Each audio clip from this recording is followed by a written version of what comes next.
Hello, मैं कनश्री आचार्य। Appointment number 9007543767। आज है 7 मई 2021।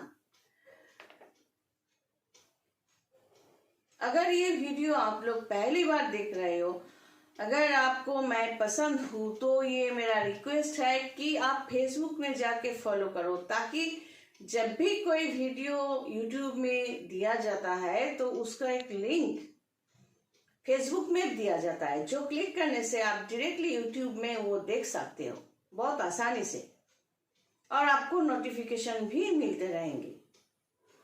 या यूट्यूब में इस नाम के नीचे, इस वीडियो के नीचे कनश्री आचार्य लिखा हुआ है, वहां पर क्लिक करने से देखना कि मेरे चैनल पे आप जा सकते हो। तो इस कोरोना को लेकर और कई चीजों को लेकर ये पहली बार मैंने कई वीडियोस पोस्ट किया अपने सब्जेक्ट को छोड़कर। तो पर्सनली मैं जो समझती हूँ वो आप लोगों से आज शेयर करना चाहूंगी। तो जैसे कि मैं कह रही हूँ कि मैंने कहा कि ये जो हम बैठते हैं तो हमारे चारों तरफ एक ऑरा सिस्टम होता है, ये जो फील्ड होता है, एक एनर्जी फील्ड सबके पास होते हैं। तो ये एनर्जी क्या होता है, सोचो ये एक चीज है, तो इस चीज, ये अगर लोहा है तो इसका एक एनर्जी फील्ड इस तरह है।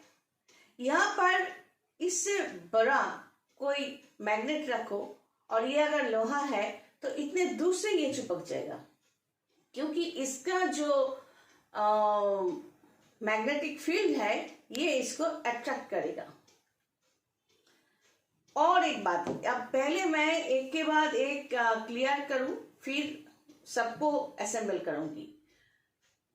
ये यहाँ पर जो हम चार्जिंग करते हैं, इस चार्जिंग के लिए यहाँ पर जो पोर्ट है, जो चार्जर है, उसको हर एक चार्जर एक जैसे नहीं है, तो चार्जर यहाँ पर फिट होंगे। अगर ये जो यहाँ पर जो छेद है, जो पोर्ट है, वो चार्जर के हिसाब से ही बना हुआ है, तभी चार्जर इसमें जाएगा।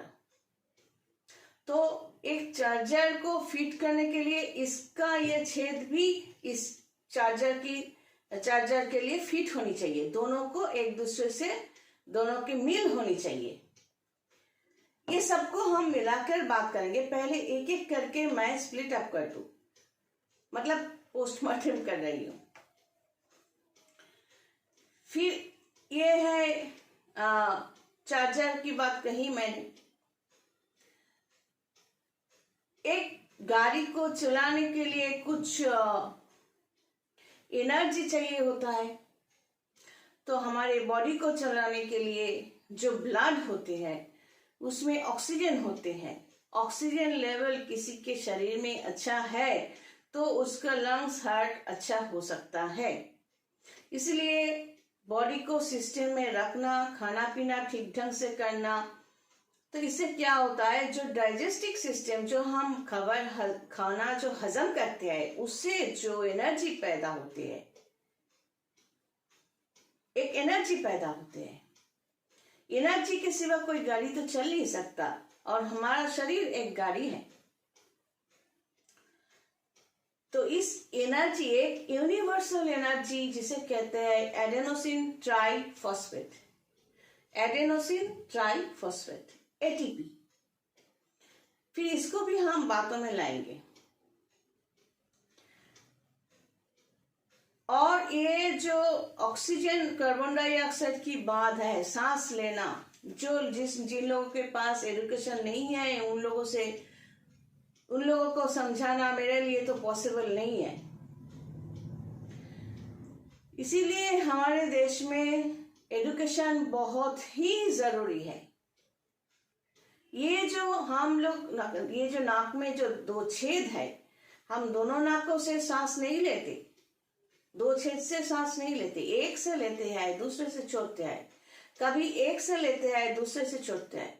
तो हमारे स्पिरिचुअल सिस्टम में क्या होता है, इसको काम पे लगाया जाता है।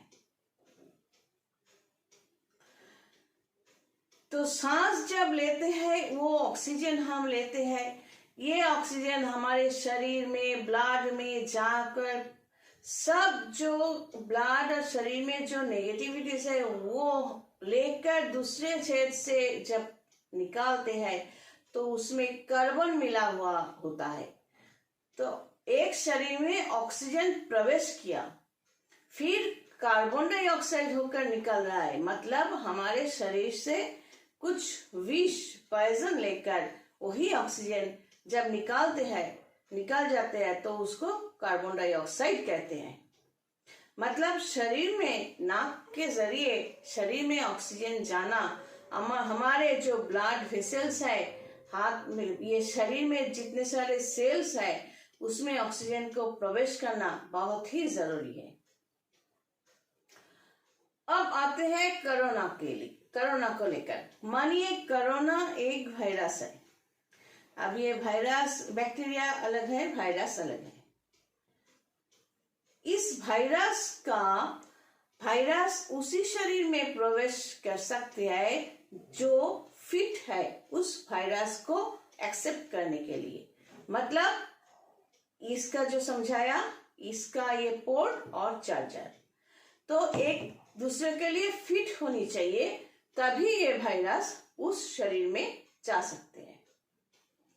अब इस वायरस का काम तो हमेशा यही होता है कि हमारे शरीर में जहां पर वो कब्जा करेगा उसी को वो डिस्ट्रॉय करेगा, खत्म करता रहेगा। तो कहीं पर भी वो खत्म कर सकता है।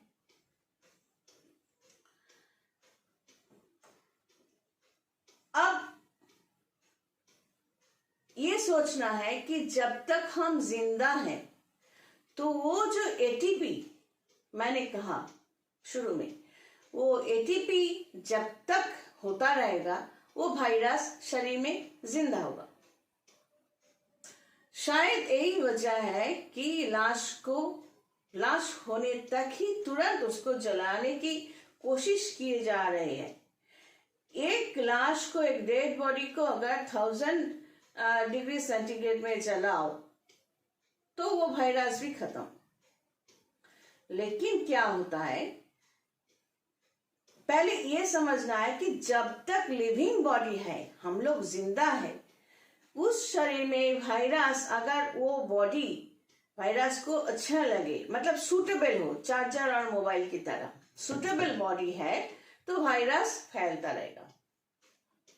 और उस व्यक्ति की जो छींकना, शरीर से कोई भी फ्लूइड बाहर आना, इससे क्या होगा, वो वायरस निकल पड़ेंगे फिर दूसरे शरीर के लिए। तो हमारे देश में एजुकेशन फिर भी जरूरी है। मैंने क्या कहा, क्योंकि इस कोरोना से पहले भी ऐसा कई बार देखा कि एडुकेटेड लोग या एडुकेटेड नहीं है, जो भी है,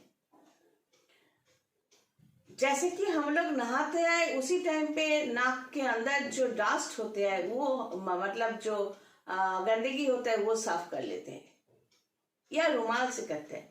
तो ऐसे ऐसे करके हम खड़े होकर करते नहीं है। या जब यॉर्निंग करते हैं, हाई उठाते हैं, मतलब हमारे शरीर में जब ऑक्सीजन की कमी होता है तो हम हाँ करके सांस लेने की कोशिश करते हैं। उस टाइम पे मुंह में हाथ रखना चाहिए, हाथ ऐसा करके करना चाहिए।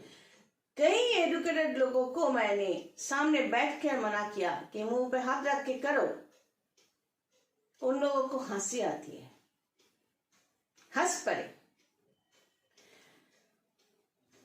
इस तरह बात मत करना चाहिए कि मुंह से वो जो फ्लूइड निकले। तो हमारे देश में एजुकेशन की कमी है, इसीलिए ये छोटी छोटी बात पहले भी समझाना पड़ता था। तो मेरे साथ तो कई लोगों की क्रैश तब हुआ करता था। तो वही लोग ही तो आज कल भी है।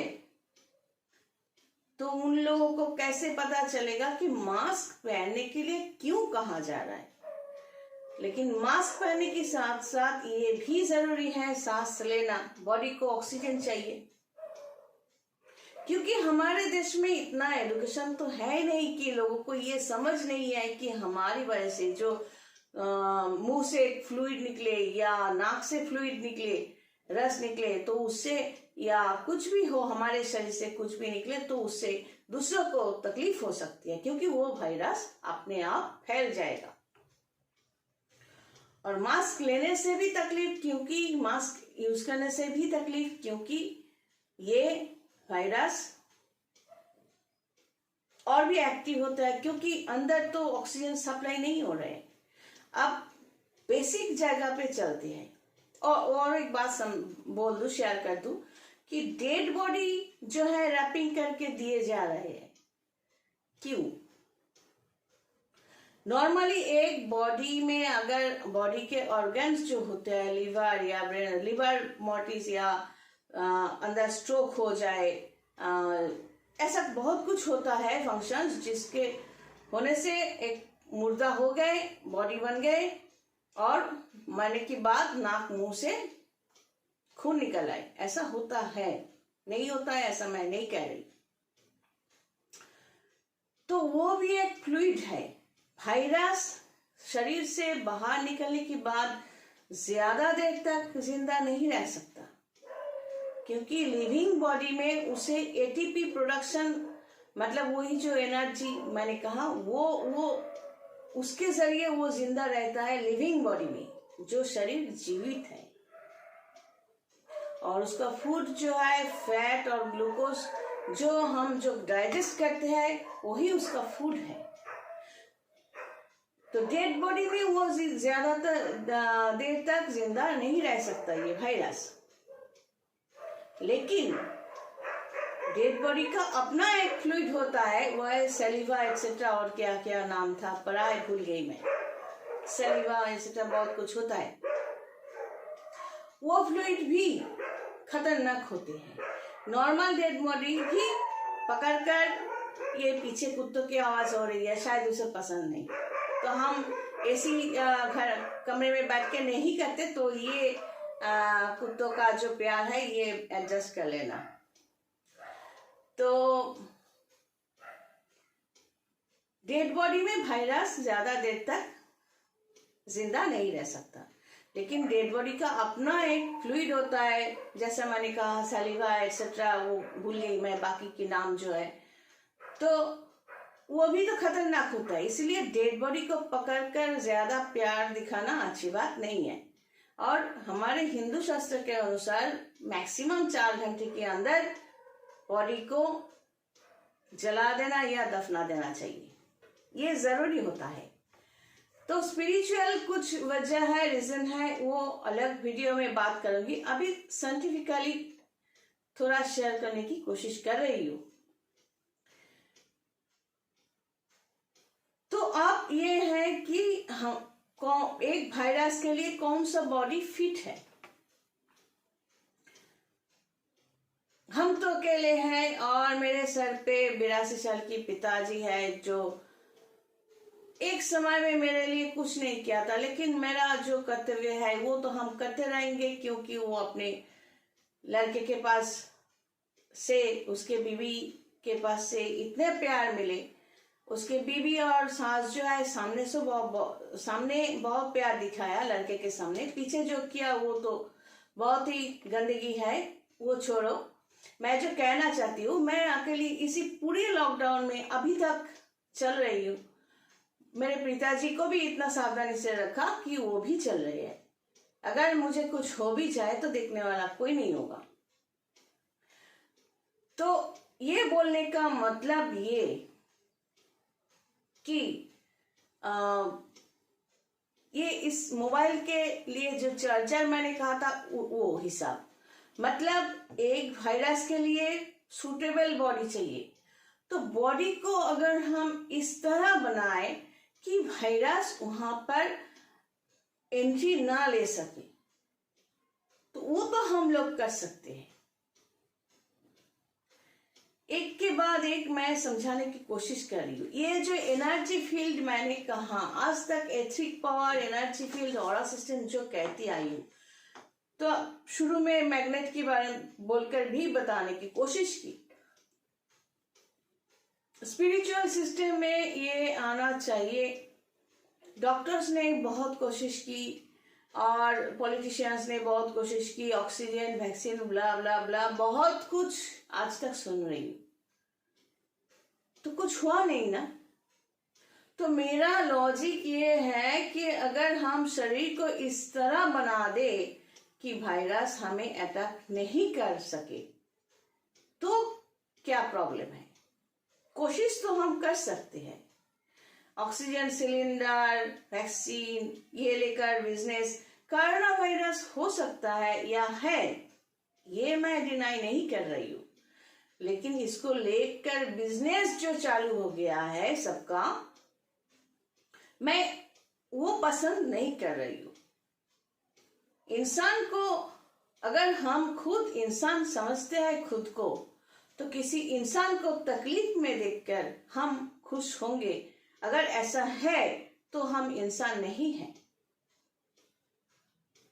बस ये जनरली मैं शेयर कर रही थी कि स्पिरिचुअल सिस्टम में भी हम शरीर को आज तक देख, ये छोटा मोटा बुखार हो, स्नीजिंग हो, काशी हो, जो भी हो, तो थोड़ा एंटी, जैसे मैंने पहले भी कहा कि अगर बुखार है तो बुखार के लिए ये जिन लोगों को कोरोना हुआ है, क्या दिया जा रहा है? पैरासीटामोल ही तो दिया जा रहा है, कुछ एंटीबायोटिक्स दे रहे हैं। अब एंटीबायोटिक्स को लेकर अब जो लोग, जिन लोगों को सांसों की तकलीफ है, वो खुले जगह पर खिड़की में बैठ के सांस लें, खुद को, शरीर को ठीक ढंग से रखें। ये जो स्पिरिचुअल सिस्टम हम बोलते रहते हैं, क्योंकि ये स्पिरिचुअल सिस्टम में वही लोग ओवरकम करते हैं, मतलब उस सिस्टम के जरिए खुद को पॉजिटिविटी दे सकते हैं, क्योंकि उसमें हर चीज, हर काम, खाना, सब कुछ सिस्टम में होता है। और ये जो शरीर के चारों तरफ जो एनर्जी फील्ड होते हैं, उस एनर्जी फील्ड इतना स्ट्रॉन्ग होता है कि वायरस, बैक्टीरिया अचानक आ भी जाए तो बाप बाप करके निकल भी जाते हैं या मर जाते हैं। इसका मतलब ये नहीं कह रही हूँ कि मैं किसी भी वायरस, हमारे शरीर में, स्किन में, पेट में, पैर के नखून में कई वायरस बैक्टीरिया मिलते रहेंगे, ऐसा नहीं कह रही हूँ कि मैं वायरस बैक्टीरिया से मुक्त हूँ, क्योंकि मैं स्पिरिचुअल सिस्टम के अंडर में हूँ। लेकिन ये, क्योंकि मैं इस सिस्टम को लेकर मैं मैक्सिमम 17-18 साल इस लाइन पे हूँ, लेकिन ये कह सकती हूँ कि ये थोड़ा थोड़ा करके जब तक इस लाइन में, इस एनर्जी फील्ड में हम एंट्री लिए, तब तक हमें पॉजिटिविटी मिले हैं। इतने आसानी से हम काबू नहीं हुए। तो ये स्पिरिट, जो साधु संत ओरिजिनल होते हैं, हम साधु नहीं है, क्योंकि हम ये जो एस्ट्रोलॉजिकल सिस्टम को बेच के खाते हैं। ये मेरा विद्या है, तंत्र मेरा विद्या है, इसके लिए पैसे लेते हैं, फिर काम कर सकते हैं हम, क्योंकि हमें भी पैसे देने पड़ते हैं। तो हम साधु है ये नहीं कह रहे, लेकिन स्पिरिचुअल सिस्टम को अपनाया और उसके जरिए आज भी अकेली चल रही हूँ, क्योंकि मेरे पिताजी 82 ईयर्स, उनको भी ठीक ठाक रखने की कोशिश की जा रही हूँ। भगवान के आशीर्वाद से अभी तक मैं ये कह सकती हूँ कि स्पिरिचुअल सिस्टम में पैर रखने से किसी को तकलीफ कभी नहीं हुई। लेकिन इस गर्मी में अगर कोई मटन खाकर बैठ जाए तो नॉर्मली उसके पेट में हलचल मचेगा, वो मटन जाके बचाएगा। तो उसका अगर शुगर है, प्रेशर है या कुछ और बीमारी है तो वो इंक्रीज हो सकता है। और ये वायरस को तो वही एटीपी चाहिए। जब मटन जाके डाइजेस्ट होते हैं तो उसका जो एटीपी है वो तो नेगेटिव ही होंगे। लहसुन जो होते हैं या जो मिट्टी के नीचे होता है, मैं इन्हें कई लोगों को कहा बोलते हुए सुना कि ये सब नॉनवेज है। नहीं, जो मिट्टी के नीचे की जो सब्जी है वो भी सब्जी ही है। लेकिन किसी भी सब्जी को आप बहुत पकाकर रसीला बनाओगे तो उस सब्जी का कोई क्वालिटी रहता नहीं है।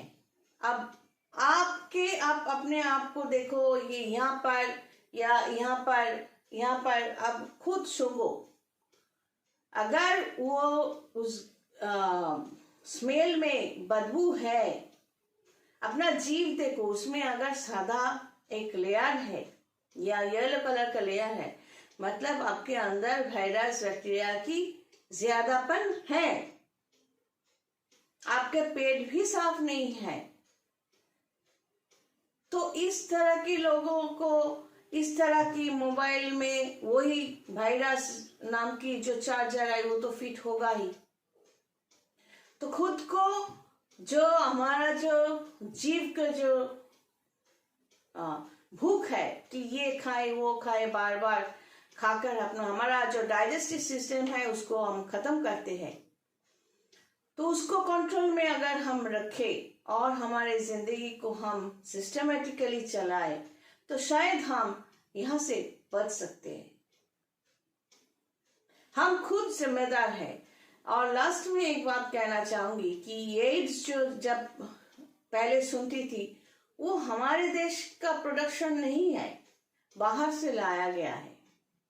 तो इसी तरह ये बीमारी भी हमारे देश का प्रोडक्शन नहीं है, बाहर से लाया गया है। तो क्या करना चाहिए? सोचो और पॉलिटिशियंस को बताओ, कौन से लोग बाहर जाकर ये बीमारी लेकर हमारे देश में आकर फैला देते हैं। तो भाई हमारे देश में, देश साधु संतों का देश है, शास्त्र का देश है। यहाँ पर कई लोग जैसे कि लॉजिक लेकर, साइंस लेकर चलते हैं तो उनका लाइन अलग होते हैं और शास्त्र का हिसाब भी अलग होता है, स्पिरिचुअल सिस्टम भी अलग होता है, लेकिन उसमें भी, स्पिरिचुअल सिस्टम में भी साइंस होते हैं। ये जो एनर्जी फील्ड की बात हम आज तक करते आए हैं, एक इंसान सामने से जा रही है, देखना उसके चलने के बाद एक बदबू आपके अचानक नाक में आ गई, क्यों? उसका पूरा शरीर में वायरस बैक्टीरिया है और उसका जो डाइजेस्टिव सिस्टम वो ठीक नहीं है, पेट साफ नहीं है। और ज्योतिष के हिसाब से हम क्या समझते हैं, उसका प्लैनेटोरियल पोजीशन देखते हैं। तो यही बात है। पता नहीं आप लोगों को अच्छा लगे तो जरूर लाइक शेयर कीजिएगा। God bless and take care.